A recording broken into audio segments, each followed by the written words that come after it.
Hello, everyone, and welcome to Danger on Delmarva, a podcast that explores the tragedies and disasters that have occurred on the Delmarva Peninsula, an area in the mid Atlantic region that encompasses Delaware, Maryland to the east of the Chesapeake Bay Bridge, and Virginia to the north of the Chesapeake Bay Bridge Tunnel. My name is Rhonda Franny Jefferson, and I'll be your host to take you down the sometimes treacherous paths that wind around Delmarva. Delmarva is a little piece of heaven that has beaches, majestic ponies that roam some of those beaches, tax free shopping, one of the best children's hospitals in the world, and home to our current president in the United States.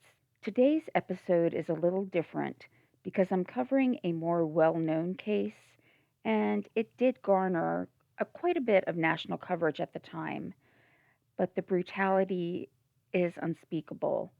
This case shows that danger can hide everywhere, even in the bright sun of a hot beach, and this is, so far, the most graphic case that I've covered. Ocean City, Maryland is much like any other resort town that you can find up and down the East Coast. In Ocean City to the west, you have the Chesapeake Bay, and to the east, you have the mighty Atlantic Ocean. And it only takes a relatively short time to walk from the east to the west of Ocean City, so you're surrounded by water, with the smell of salt and the feel of sand everywhere.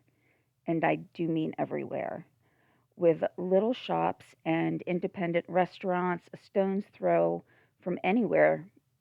Accommodations can vary. There are your more moderate hotels, then some that might not be quite so nice, but usually most of the accommodations are very, very nice.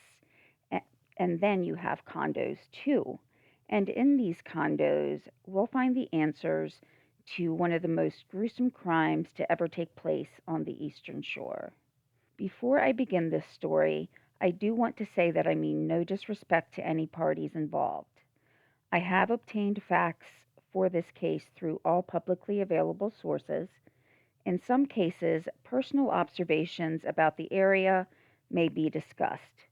This podcast is produced for informational purposes, and as I've gleaned the information from publicly available sources, I cannot guarantee everything involving accuracy, completeness, or validity.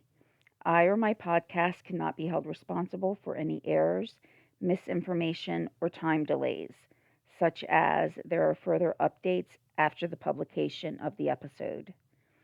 And as a warning, each episode may discuss injury, death, emotional and mental health, and may contain triggers regarding various types of instances. And to repeat, I must say that this episode will be one of the more graphic that I've covered and will probably be one of the most graphic that I ever cover. I will try to limit the descriptions to the minimum of what we need to know. And I do want to say some aspects can be considered truly horrifying. And what we need to remember is the victims deserve dignity and respect. And I will do my best to present the information in that way. It's amazing sometimes how a memory will just come from out of the blue when you see something or hear something or even smell something that reminds you of it. Have you ever thought too about where you're standing or even where you're staying? The person in front of you in line, who stood there before? Who stood where you're standing there in line? What about the building across the street? Did anything ever happen there? What about the building you're in? I think today we tend to live in a sterilized world with some of the grime scrubbed away to make us forget some of the horrors that can really happen. When I started working in Ocean City, I lived about an hour away. I worked my full time job in an office during the day, and for a couple of years I was hostess at a restaurant. Now, Ocean City between the months, I would say from November to March, all depending on the weather, Ocean City can be a completely different city in the two separate time frames. In the winter, on a good day, I may have even made the trip in 45 minutes. But once summer hit, it was not surprising for it to take me about 20 or 25 minutes to go 2 or 3 blocks. So it can be very, very crowded and very, very bustling during those summer months. Sometimes it was almost like you entered a different universe between summer and fall.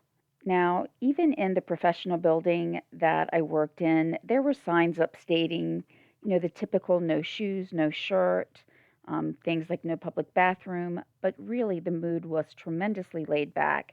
And we pretty much ignored enforcing those signs as a courtesy to our guests, to the tourists that were in our town.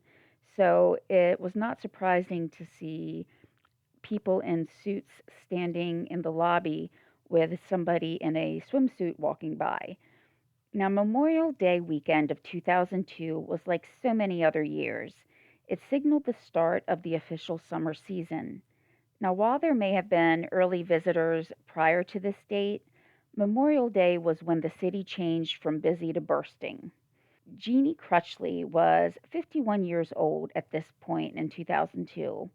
She was an accountant who worked at an insurance company in Virginia and had been there about 5 years. She was great friends with her supervisor, Gloria. Now, Jeannie had been divorced, but overall she was very happy in her life. She was outgoing and loved to be active. She was the epitome of the saying, age is just a number. And that's why when she met Josh Ford, age 32 at the time of this incident, in 1999, they gelled. It didn't matter about their age gap. They enjoyed each other's company and enjoyed the same activities. Now, as some have astutely recognized, if the roles had been reversed and Josh had been the older of the two, many people wouldn't have even batted an eyelash. But inevitably, when this story begins, some people may take a look at the age gap and raise an eyebrow. To some, the age gap, no matter who was older, could cause some concern. But with this couple, it worked. They were happy together, and so their ones were happy for them. Now, they had met at a party in Boston, actually, and Josh had lived there previously, but in 2001, they did move in together in a house in Fairfax, Virginia, which is where Jeannie was working for the insurance company. Now, Josh was a successful mortgage broker, and the move to Virginia did leave some heartbreak for him. He had an 8-year-old son from a previous marriage. Now, also, and just a warning, some of this description, even before we get into our case, can be a little graphic. His family had been dealing with a personal and unimaginable loss. Josh's brother Mark had a daughter named Kelly Ford. She had left a rehabilitation center one day to interview for a volunteer position. She had been doing very well in her treatment, but when she left the center that day, there was no way of knowing that nobody would ever see her again at that facility. Kelly had a 4-year-old daughter, but she was later to be found buried in a shallow grave on Cape Cod, and her head was missing. Josh's family was trying to get through this the best they could, but there's really no roadmap or a playbook on how to do it after something like this. So they struggled daily and they tried to forge forward. And this weekend may have been just a nice getaway to kick off the summer and try, even if it was just for a few days, to put aside the grief and the challenges that Josh and Jeannie had to deal with. Now, they had rented a condo at the Atlantis, and that's one of many different accommodations throughout the city. It was nice, but not quite as nice as some of the other condos, such as the Rainbow condos. The Rainbow condos were considered luxury condos, and in that building, Erica and Bj Sifrit had rented a condo. Now, BJ's full name was Benjamin, but he did go by BJ. Erika was a former star basketball player in high school, even though she was really quite petite. She had really stood out in her 3 point shooting, especially, and her father, Gerald, who actually goes by Mitch for his middle name, did everything that a father could ever do to encourage his daughter to do something that she loved. She grew up in what many would consider to be an upper middle class family, and her mother, Charlotte, who was nicknamed Cookie, stayed at home. And their home life was, really not conventional in some ways compared to others.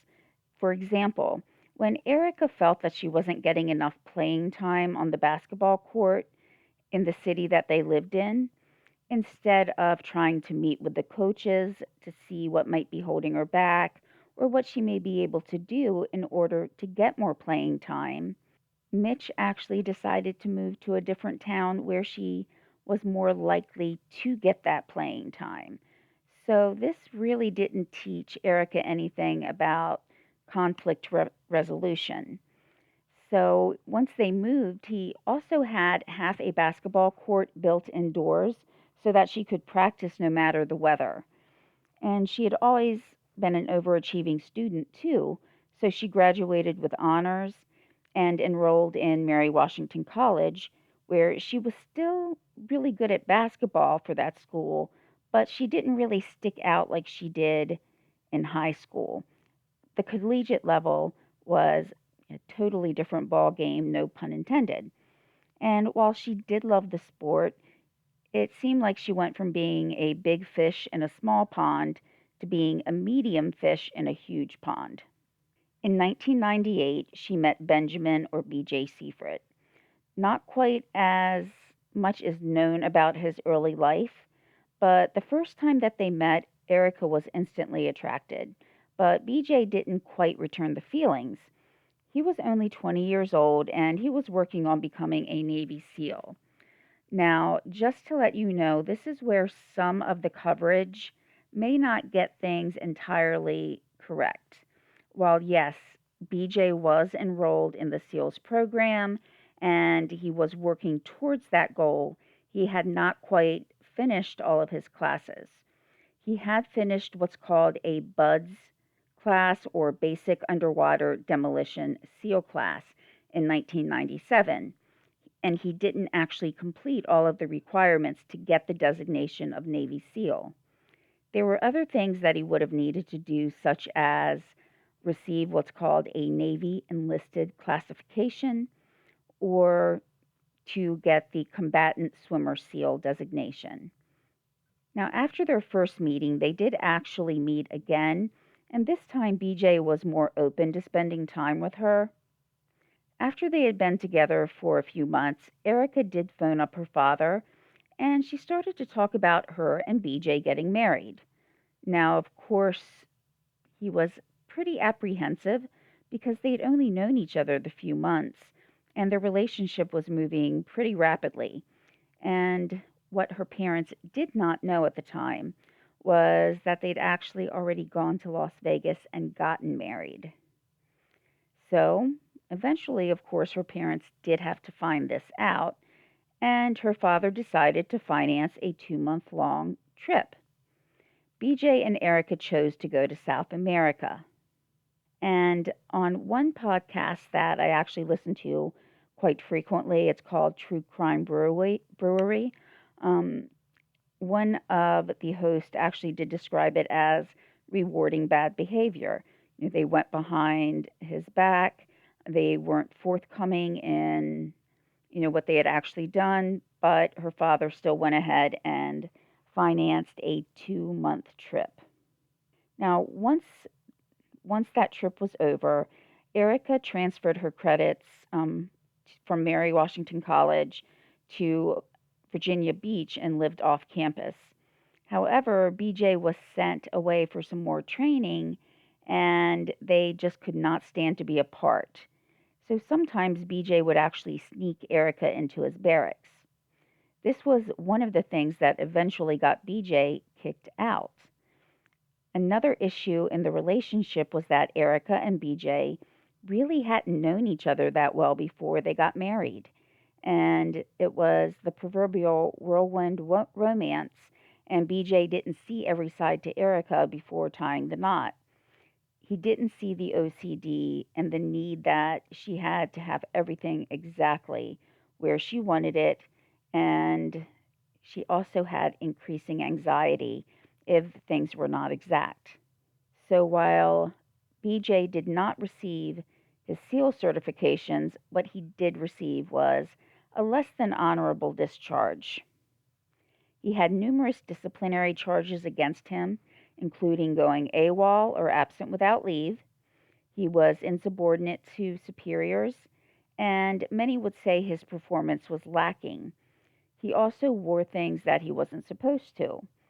Now, some other members of his class would describe him as someone who could go out all night and party and then be back in the early morning hours, get a couple of hours sleep, and then still go out and run and pretty much be able to perform like normal. But what some people may see as normal, some of the others who are in charge of the classes still may see as not acceptable. So, after this, they began a 2 month long party spree, basically. They returned to Erica's hometown of Altoona, where her father financed a business for her, and this was opening a scrapbooking store. So, once I go over some of the events of this particular crime, it will really seem like it's a big juxtaposition to think of scrapbooking and this case. Truly, these things do not seem like they could go together. Now, BJ did want to strike out on his own and try to find a job somewhere else. But as he and Erica were beginning to live with each other truly for the first time, he started to notice what some might call quirks to her behavior.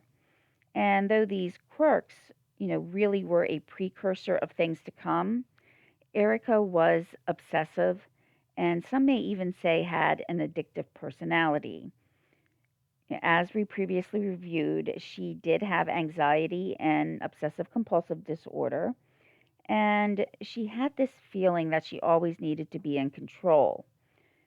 Erica did admit that she had two other loves, Xanax and Valium, and she would actually snort them and combine them, possibly with alcohol or other substances, and this would cause her already heightened sense of anxiety to just go off the charts. This put Erica on edge much of the time. She did not want BJ to work anywhere else. She wanted to be able to keep an eye on him. So while she might be overbearing at times and controlling, BJ was also in a situation where Erica's family's wealth allowed him to live kind of a laid back lifestyle. One of the things that she also admitted that she was addicted to was jewelry.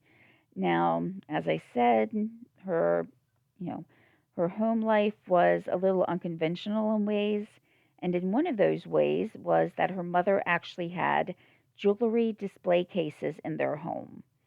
So when you walked in, you would actually see these display cases. So she did admittedly love some of the finer things in life, and this was sometimes contradictory to how she lived. But her parents did keep providing financial support. There was also one particular designer Coach bag that she loved, and everything that she could ever need, according to her, could be contained in that bag. So she had, of course, her Xanax and Valium, and she did not have a prescription for either of those. She also loved tanning. And so, actually, on their trip to Ocean City, she got a tanning pass so that she could go tanning each day that they were in the resort town. Some in some pictures you can actually see the difference in her skin tone, and that will show the extent to which she really, really loved tanning. As they spent more time together, some of the exhilaration of the initial romance started to fade, and they were still very young, but they really yearned for some excitement and thrills. Erika also felt that their sex life had really started to fade as well. BJ was no longer getting that thrill or exhilaration by being in the SEALs program, and Erika wanted to do everything to keep BJ happy. Now, for some reason, BJ got Erika a gun, a 357. Now, she took the gun with her everywhere. She would sometimes put it in the holster she had, sometimes keep it near her ankle, and sometimes the back of her pants. So, to bring the spice back into their life, they actually combined some of their loves together. BJ's love of adrenaline and something else that Erika was obsessed with, which I personally struggle to understand, but she did love it. Hooters, the restaurant. The sports bar where the women wear, the little skippy outfits. And Erika was actually obsessed with the stuff that they sold in the gift shop. So, as BJ was now at home, he and Erika would actually go out and they would break into Hooters restaurants and steal not only the items from the gift shop, but pretty much whatever they could carry. They also robbed other smaller businesses throughout the community and then, in a show of extreme bravado, would actually sell the items on eBay. Now, at this time, just remember it's 2002, so eBay really was the main platform if you wanted to sell something online. Now, also, they did not sell in Hooters the shirts or parts of the outfit that the waitresses did wear, so Erica did like to break in to see if she could get those shirts. And the love of Hooters would actually be this pair's downfall. And I never thought I'd say a sentence like that. So, back to Memorial Day weekend in 2002, Geney, Crutchley, and Josh Ford were riding one of the local buses. And with the amount of traffic that flows through Ocean City and also the surrounding towns, taking the bus or walking sometimes is the quickest method of getting somewhere. And also, as with a lot of cities that cater to tourists, especially on a holiday weekend, Ocean City had always made quite a few number of arrests and received a number of complaints that were based on being under the influence of drugs or alcohol. So Jeannie and Josh were young at heart, but they were, more mature than some of the other people that were there on the bus. And they felt and recognized the need to be safe. So, in case either one of them had a few extra to drink, they could feel assured that they would get back safely because they were taking the bus.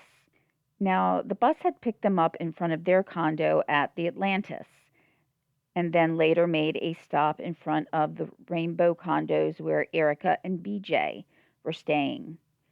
At this stop, the young couple entered the bus, and by pretty much all accounts, they were very drunk.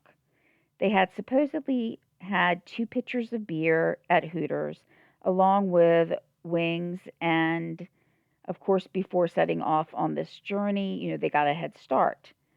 But the buses in Ocean City require exact change.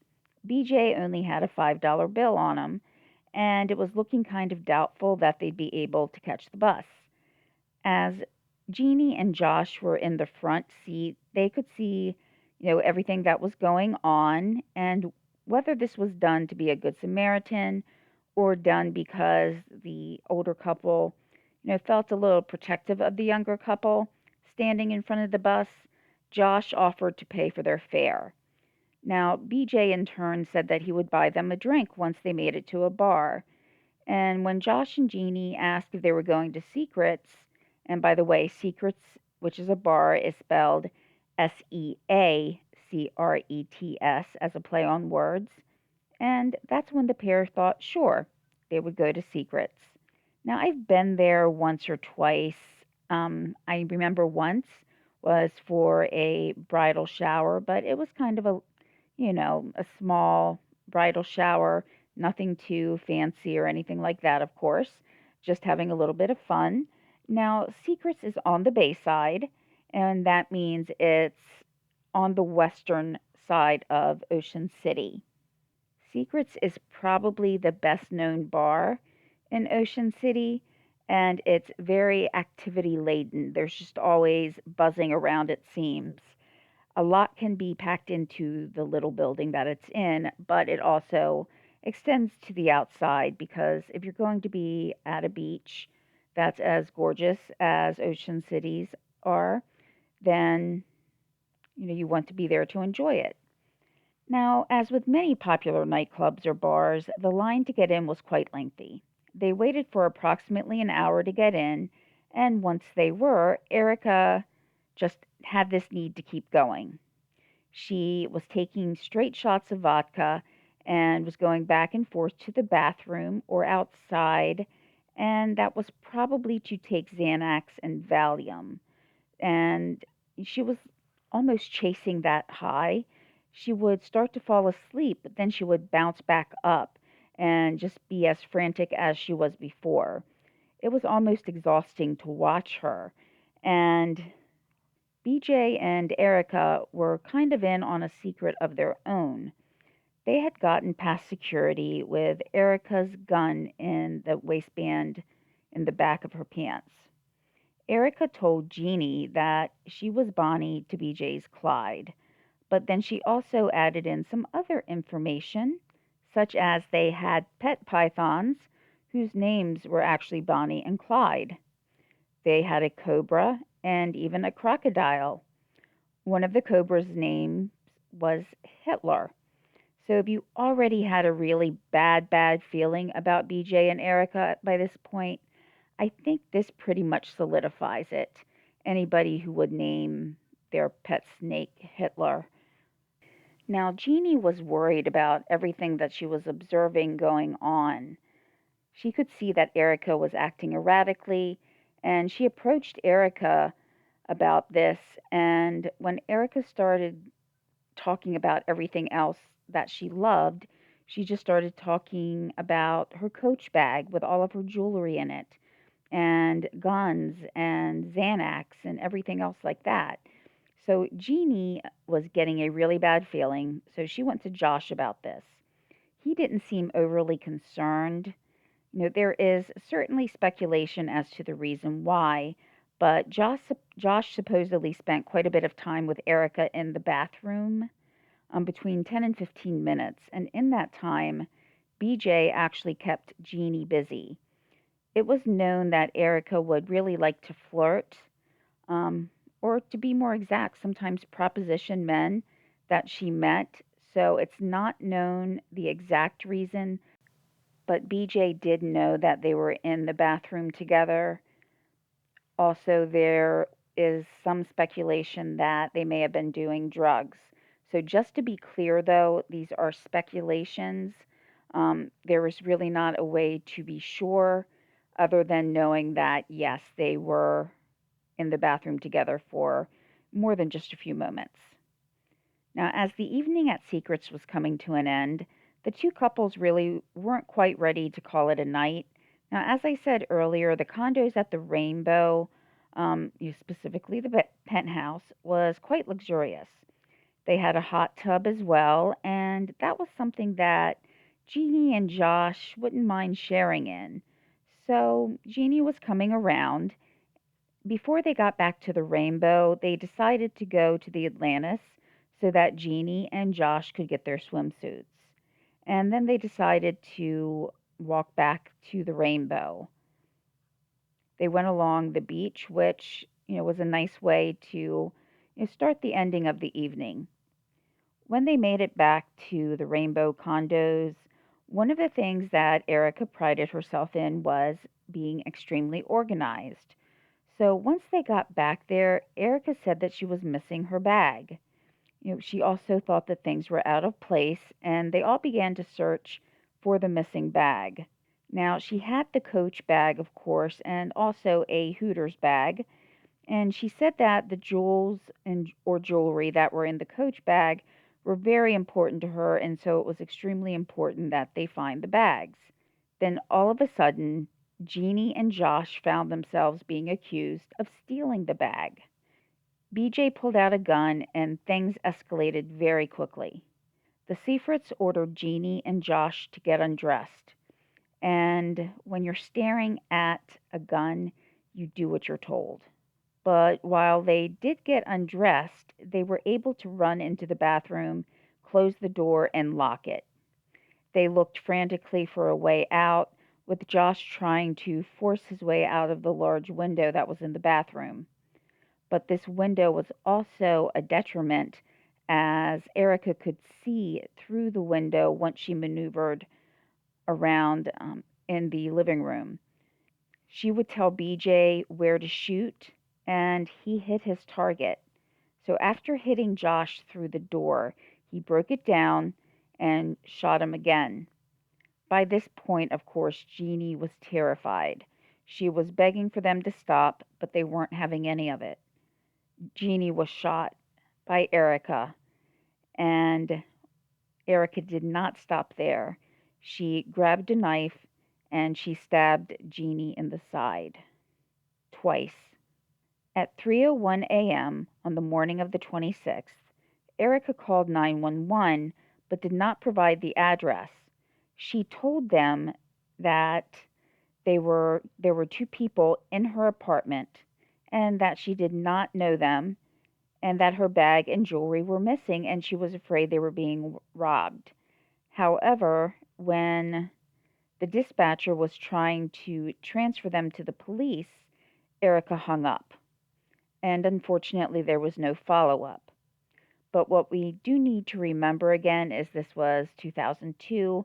At that time, if Erika was using a cell phone, I'm not really sure how quickly they would have been able to get the position, if they could get it at all in the short amount of time that she was on the phone. So BJ and Erika looked at the situation and realized they had to get things cleaned up. To say that things were a mess would be a considerable understatement. Okay, and again, this is a warning for the next couple of sentences. Erika went to get some bags and towels to try to clean up, and according to her, when she came back, BJ was naked in the hot tub with Geney and Josh's heads. Looking at the situation, you know, really they would have to do a lot of cleanup in a short time. The condo was a rental, so someone would be there pretty soon and they really needed to get the bathroom, cleaned up and try to get things as close to normal as they could. Someone else should be there to run it in about 2 days' time. And again, another warning about the next few sentences. Erika and BJ took some knives that they had actually bought for each other for Valentine's Day, and somehow using these knives, they managed to dismember the couple. Erika reported that in one case, BJ went to a bag that had Josh's leg in it and actually used some leverage pulling on it to snap the leg. Erika said that BJ also wanted her to cook and eat some of the leg, but she did not declined. So once all of these things were done, they took the trash bags over the state line into Delaware, which is really a short drive. I actually lived in Delaware when I worked in Ocean City. They went to a dumpster behind a local grocery store, and it would not really seem out of place to have that many garbage bags in a dumpster behind a grocery store. Also, within that same area at that time, there were other stores that may have even been using the same dumpster. The next day, they went to a hardware store and bought some things to fix up the bathroom, such as drywall, paint, cleaning supplies, and they even bought a new bathroom door. Now, right now I'm trying to stick to the facts of the case, or in the case of Erika, things that she reported as part of the case. But my first thought when I heard that they bought a bathroom door was, how exactly would they be able to get that up to the condo without anybody seeing it and wondering why two people who are renting the room are actually bringing up a new door? And also, were they able to get the exact match of a door? There, there was a bullet hole showing, so that was definitely something they needed to replace. But after doing all this, they made their way back to Secrets, and they spent approximately 10 hours there. They did not exactly try to regulate or measure their drinking. So while there, they met a young man named Justin who was getting about as drunk or more as BJ and Erika. Sometime during this meeting, it became apparent to security that Erika and BJ were just too heavily intoxicated to stay there. Now, earlier in the evening, security had actually caught BJ trying to pick the lock of an ATM there. They didn't call the police then. When they were eventually asked to leave, Erika snapped and she took out her gun in front of everyone.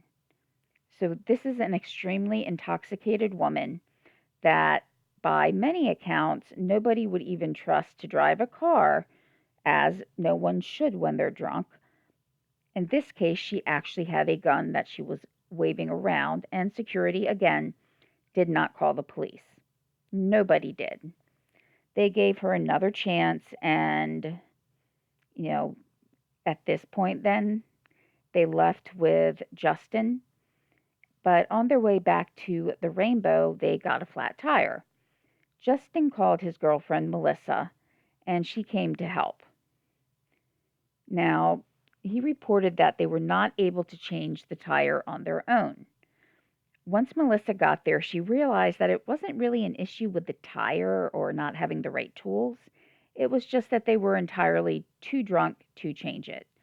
Melissa was able to do so, and Erika offered to buy her a drink. Melissa actually wanted to call a cab, but somehow they were able to convince her to go back to the Rainbow with them. So she finally relented and she said she would follow them back. So Justin got in the car with Melissa and Erika with BJ. Now, when they got back to the Rainbow condos, before Melissa could leave, BJ came up to the window and said he needed help getting Erika back to the room. Justin, heard this and he started opening the door, but fell out. So he really was not going to be able to be of assistance to BJ. But just a reminder here, every description of Erika says that she was very, very petite. BJ had been in the Navy and was quite strong. He probably could have handled taking Erika up to the room all on his own, but Melissa was accommodating and went back up with them. Now, Melissa would later recount that at times it was like a switch was flipped, that one moment they were drunk, the next sober. So the moment they got back up to the opening or the door of the condo, Erika was fine. She took the keys out of her bag and opened the door. So again, she just went from drunk to sober very quickly. Now, Erika went into the laundry room for something, but she noticed that the washer that was supposed to be taking care of the laundry that very much needed to be washed was not working. So, again, warning before the next sentence, there was tissue and hair from Geney and Josh that had clogged up the washer. But this somehow did not really affect Erika. She begged for Melissa to stay. She said that she wanted to show her around the condo, and she also wanted to show her the jewelry, but she couldn't find her purse. This might sound vaguely familiar. So she told BJ they really had to find her purse because all of the important things were in there. And so everybody started to look for the bag. They had searched the main floor, so they went to the second floor. And at this time, because the bathroom was on this level, Melissa noticed that there was a hole in the bathroom door, which, by the way, the door was also off its hinges, and she thought that the hole could have been a bullet hole. but Erika started to think that possibly she had left the bag in the Jeep. And Melissa said she didn't think that was quite possible since Erika had the keys in her bag, and it was Erika who had opened the door. But just to appease her, Melissa went to the Jeep so they could rummage through it. One thought on this is Erika may have seen that she was looking at the door and wanted to get her away. Now, after going through the Jeep and, of course, not finding the bag, they went back up to the room, and at this time, BJ grabbed Melissa by the face. So picture it's like he's gripping Melissa's face and telling her just how important it was to find the purse. And he had a gun out at this time. And Melissa knew that they were trying to imply that she or Justin had stolen the bag. She turned to Erika to try to get some help from her, but that just did not happen. Melissa said that she didn't like guns, but that did nothing either. In fact, Erika kind of mocked that sentiment that Melissa didn't like guns. Melissa did continue to assist, and BJ actually found the purse behind the cushion of a couch. Now, Melissa found this to be odd as she knew for a fact that the couch had been searched previously by her. And at this point, though, it sounded like Melissa was just pretty much ready to accept, the fact that it had been found, and they left.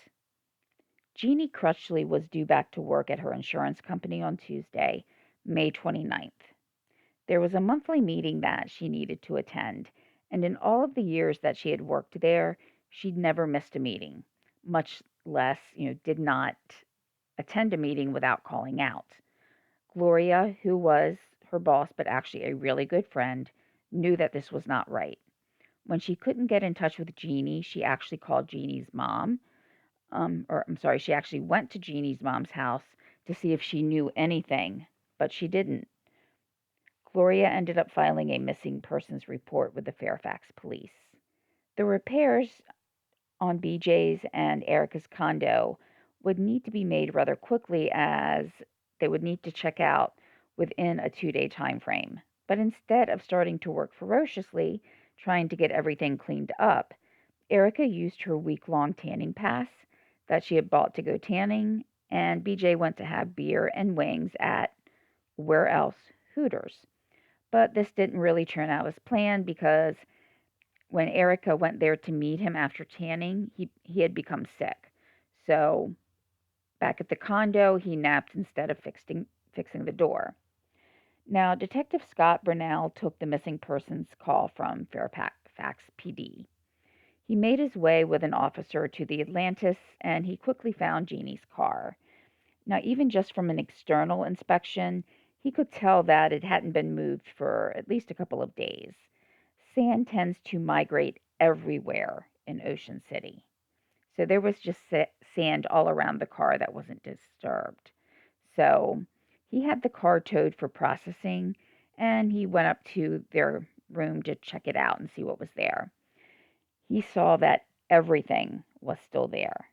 That includes Jeannie's purse, a computer that was laying out, clothes, toiletries, you name it. This couple had not left that room intending to go back to Fairfax. There were also 4 wine glasses out. Now, Detective Brunell's captain didn't necessarily think that, the case was that urgent, but the detective was concerned. He made sure that he contacted both the Maryland and Delaware State Police to have them be on the lookout for Geney and Josh. Later that night, Erika and BJ went to a popular bar, the Green Turtle, which has a few locations throughout Delmarva, and I've been to a couple of them, usually just to celebrate a birthday or something like that. I've also known people who've worked there, and really the food and camaraderie there is pretty welcoming. And on this night, the 29th, BJ and Erika saw something posted as they were entering. It was a missing persons poster. We can guess who that poster was for, and what makes it really chilling is that there's video showing Erika smiling and BJ having no reaction at all. So after yet another drink, Another night of drinking and partying with absolutely no cares in the world, it seems. They left the Green Turtle and stopped at Hooters on the way home. But yeah, Hooters wasn't exactly open. Now, this particular Hooters, I used to work across from that store. I would occasionally stop by another restaurant. It was a fast food restaurant that was pretty close to it. And sometimes when I was passing it, I would actually think of this case. A police officer was making his normal rounds. Then a silent alarm was tripped. So he headed to Hooters in time to see Erika getting into a Jeep and BJ about to get in. There was stolen property just laid out. The officer was about to get a lot more than he bargained for. He called in for backup and was handcuffing them when BJ asked if they could just put everything back and pretty much forget about it. The cop wasn't really into doing that. But we also have to remember that he was drunk, so he probably was not thinking quite logically. Oh, and he also had two guns with extra ammo on him. Probably another reason he just wanted to forget the whole thing. Now, Erica was sitting on the curb and she was starting to have that anxiety build up in her. So she told the officer that she had anxiety and desperately needed her medicine, and that was in her ever present bag. Now, at this point in time, she had had her last Xanax about 30 minutes prior. But the officer didn't have a way of knowing that. So he did go to her bag to get the medicine that she requested. And while looking for it, he found, normal articles that you would find in a purse. But he also found unlabeled medication, four spent 357 shells, and the IDs of two people that they'd been looking for all day. As things became apparent that this was not your typical run of the mill Hooters robbery, the police captain took over, aided by the detectives that had already been working the case. Flex cuffs were found among BJ and Erica's items, so exigent circumstances allowed them to enter their condo without a warrant. They were looking at this imminent threat that possibly Geney and Josh could still be in there and be in danger. They held out that hope that they could still be found alive. But when they entered the condo, they found two spent rounds on a table, along with a cooler full of snakes. Again, another sentence I really didn't think I'd ever say.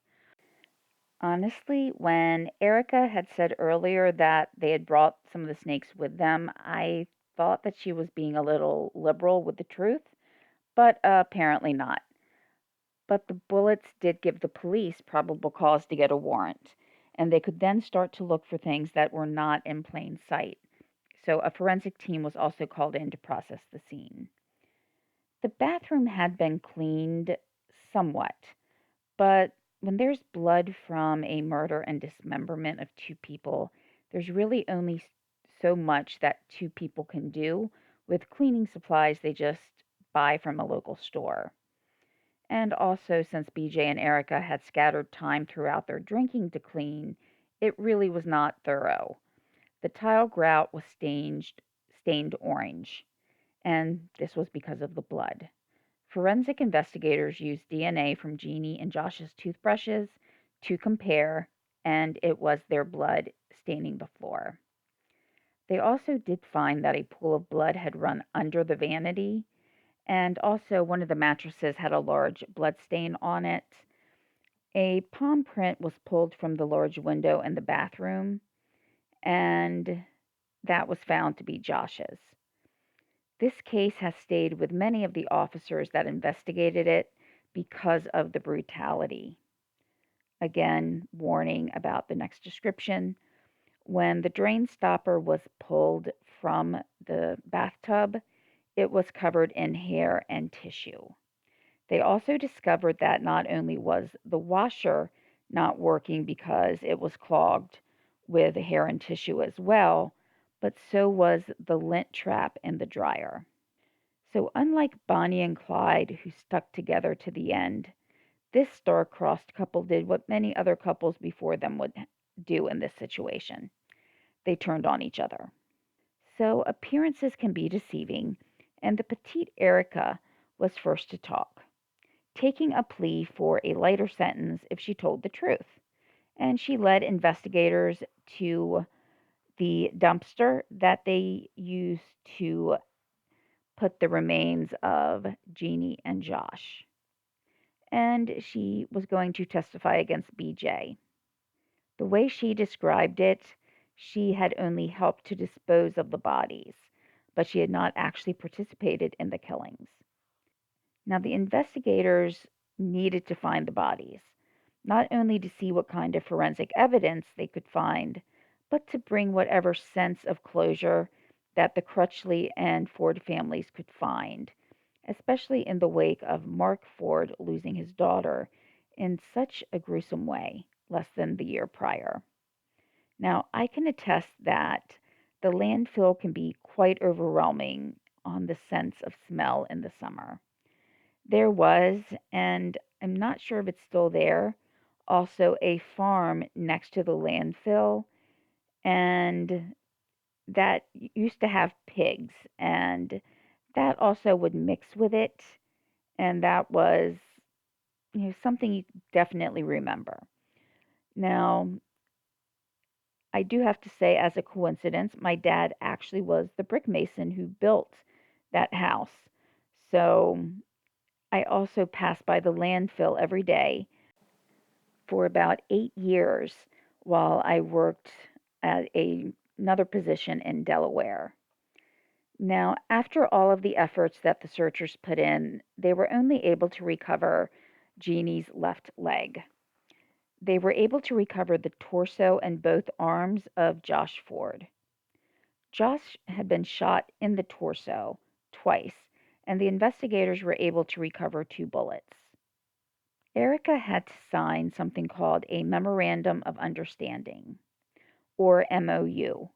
I looked up the definition, and what this is, and I quote, a document that describes the broad outlines of an agreement that 2 or more parties have reached. MOUs communicate the mutually accepted expectation of all parties involved in a negotiation. While not legally binding, the MOU signals that a binding contract is imminent. End quote. One of the conditions of the plea, which stated that the prosecution would not seek the death penalty or life imprisonment, was that Erika had to take a polygraph test and pass. Now, there are pre-polygraph interviews that are given, and during Erika's, she described an entirely different role that she had previously done before. She admitted to killing Geney. After she had shot Geney, she took the knife and stabbed her twice in the side of the stomach, and this just happened to be the same place that Erika had found time to get a new tattoo of a snake. It was a gift to herself, a trophy to remind her of all the time that she was a killer. Now, there were petitions made by each defendant to hold the trials in different counties. The couple would be tried separately, and Erika's trial moved to Frederick and BJ's to Rockville. Now, you may be asking about Erika's plea, but because she had lied to investigators during the previous interviews, that voided the MOU. The MOU was put in place dependent on certain conditions, and since she had lied, that MOU then was not honored.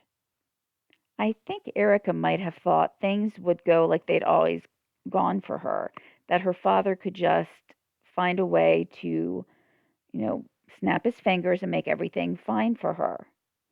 But this was not something that she could buy her way out of, or more exactly, her father could buy her way out of. So she was found guilty of the first-degree murder of Josh and second degree for Geney. So she received life plus 20 for these two and 18 months for theft. Now, everyone may need to take just a deep breath right here. But BJ was found guilty of second degree murder and first degree assault in Geney's death and was sentenced to 38 years. He was acquitted of all culpability in the death of Josh. The 357 that Josh was killed with was linked only to Erika. She had also taken pictures, or there had been pictures taken with Erika wearing one of Josh's rings around her neck, hanging from a necklace. She also had the IDs in her bag, so there was actually no physical evidence that would tie BJ to Josh's murder. Even though he had stated he was the one who shot him, the 357 was Erika's. Now, of course, the normal rounds of appeals, they were to be had, and they weren't the only things that were filed. BJ filed for divorce in 2010, and he was granted this. Now, again, warning you to take a deep breath. BJ will be eligible for parole sometime this year, 2021. This year. This case took place in 2002. Erika will be eligible for parole in 2024. So 3 years from now. The judge called BJ a butcher. So hopefully the parole board will take a look at the judge's comments and agree and not let him out. Because, personally, I don't think a person can change that much when they have committed such vile acts. And so now we know the facts, and I have given some of my thoughts, where I thought appropriate throughout the case. Now, this was the early 2000s. This was a kind of transition period from, say, doing things a little more manually to computers, from a sense of naivety to apprehension. This is what I tell myself when I think about this case, that in 2002 there was still this sense of innocence, that people weren't as aware of all the dangers. But really, that was not that long ago. And while the internet was not, immediately available to tell everyone exactly what was going on in like real time news, it was still around. It, yes, was a little slower. We didn't have smartphones that were at the tips of our fingers. But even if I want to try to look at this and say it was a more naive time, I have to really accept that it was not. That people, there are always people who commit horrendous acts. And this was one of those cases. Now, before I go further, I just want to say that if you are listening to this on a platform that allows comments, please make sure that we keep our comments civil just in case anybody who knows any of the parties involved reads this.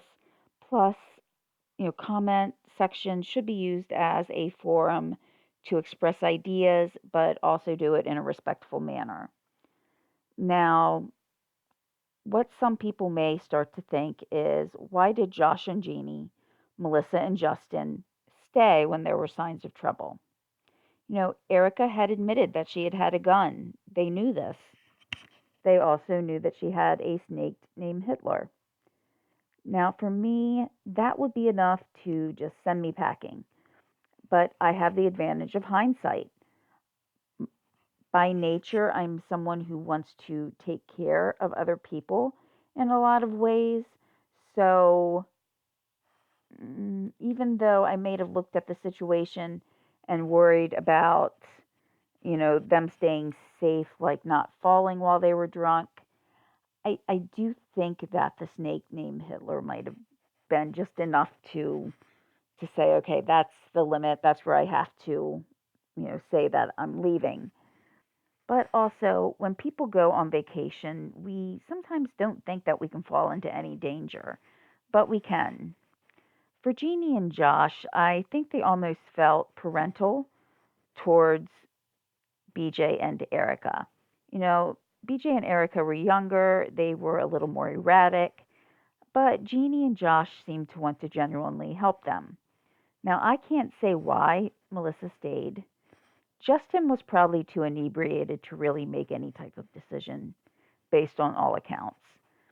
And maybe that was Melissa's reason for staying.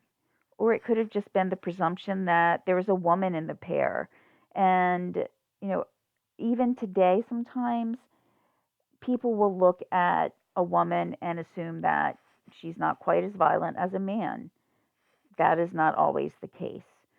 So Melissa may have felt more comfortable knowing that there was a woman there with her, but she did not know that that woman had just cut a swath of carnage basically across Delmarva. Now, in my opinion, Erica was the driving force. And when she met BJ, it created this perfect storm where one person had this need to control everything and to get what she wanted no matter the cost. And the other person was trying to balance a need to achieve with having the heart of a rebel. With many couples, a question is often asked that if they never met, would they have killed individually? And my opinion, I actually think they would have. BJ lacked discipline, which is something that's greatly needed to be a Navy SEAL. He had the drive, he had the physical prowess, but that was overpowered by this immaturity that he was not able to overcome. He needed a rush. And while the goal of being a SEAL was a rush in itself, when a mission was complete, he wouldn't feel that thrill again until the next one. He needed the rush more often than he could get from that position. Now, as to whether or not Erica would have killed if she hadn't met BJ, I don't know if she would have actively participated in the crime, but I do think she would have played a role. If she didn't actually kill someone herself, she would have been a manipulator, I think. So either way, I think she had it in her to be part of a murder or part of any crime that gave her some type of control. And when she manipulated someone, she was in control. And also, what more control can someone have than having the power over life and death? Now, as to motive, it was basically thrills. And at least that's the only possible reason that most anyone can come up with. I have to wonder if the rapid change in lifestyle for BJ just kind of propelled this crime spree.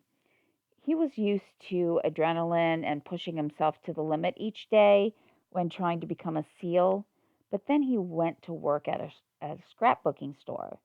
I mean, you have heart thumping action compared to pretty much a craft store. And, once Erica really wanted to bring the spice back into their sex life, you know, they just started this crime spree. It was that thrill that got BJ to become more exhilarated. And I mean, there were even times that it was reported he would run from police, go over 100 miles per hour, and actually end up outrunning the police. And just as in a lot of things in life, his crimes just went through this progression. They started out smaller until he committed the ultimate crime. Now, one of the biggest mysteries in this case is, why did BJ find the purse? Erica admitted later that the purse charade had been a game. If their potential victim found the purse, they lived. If they didn't, they would die. So, given the brutality that befell Geney and Josh, why did BJ find the purse, freeing Melissa and Justin to leave? This is my thought. In one of his moments of sanity, he actually looked around and saw the sheer amount of work that they would need to do to try to make the room presentable for the next tourists. And he knew that they couldn't add more work and that they needed to get the couple that was in their room out as quickly as possible. Now, I have no proof of this, but it's the only thing that makes any sense to me. And as for the 911 call that Erica made that morning, it's thought that she did that as a way to kind of cover their tracks. That way, if anybody reported hearing gunshots, there would be a 911 call on record stating that someone had felt that there was going to be a robbery, and she would try to make up a convincing story, I guess, from there. Now, Erica would say that BJ had told her to take pictures throughout the weekend. Now, these photos served as evidence against them in, some cases, such as the ring that Erika was wearing around their neck. When she was talking to Melissa, she made it sound like BJ was controlling, maybe even abusive at times, and that she just wanted to keep him happy. But I don't think this was the case. She may have wanted to keep him happy to a certain degree, but by doing so, by doing what he wanted, Erika ensured that she would have the undying love to come back to her each night. And something that Erika had alluded to about her home life, and this is just what she said, was that her mother and father had such a perfect bond or match, and she felt the pressure to pick just the right person. Now, I think we can safely say that she did not do this. And I'm not a therapist, or I don't hold any expertise in any type of behavioral science, but I have to wonder how much her parents' doting or spoiling, and some may say enabling, had a role in these events. She wasn't taught how to problem solve. You don't get enough time playing on the court, move to a town that will give you more. You want something shiny and expensive like your mother? Here you go. She did not have patience. She wanted someone who would give her something when she wanted it, no matter what. And she wanted more excitement. Though it would be easy to say that BJ was the dominant one in the relationship, Erika controlled the purse strings through her father. By not letting BJ get a job outside of the scrapbooking business, she might have seemed like the loving, doting wife who didn't want to be without her husband, but she was actually manipulating the situation. So, as with so many cases that are described as sensational or unusual, emphasis is placed on the lives of the perpetrators. And there was so little that I could find about Geney. Her life should be remembered more, and so should Josh's, not Erika and BJ's. But for those that follow true crime, I have to wonder how many know about the Sifrits if they hear their names, if they would recognize them. But I wonder also would they recognize Josh and Jeannie's. I think there would be a better chance that people would recognize Erika and BJ's names. This case had a lot of key points that made it memorable. There was the vacation, leaving their cares behind and not thinking anything would happen. There was what happened to Josh's niece not more than a year ago, and him just trying to move on with his life and trying to get away. There was the wealth that Erika's family had, that she was an overachiever, and BJ had the potential of being a SEAL. There were crimes committed for no other reason, though, but to catch a thrill, to catch an adrenaline rush. And the absolute absurdity of an obsession with Hooters. But the key factor that I find is that two people spent their last few moments in terror. I wonder if, in that brief fraction of a second before he was shot, if Josh thought, I won't be able to help Geney. And Geney, seeing that the love of her life was dying in front of her, knowing that she was next and was caught within the confines of a bathroom, if she had a fraction of a second to realize that she would never see her loved ones again and they would never see her. So many families were destroyed.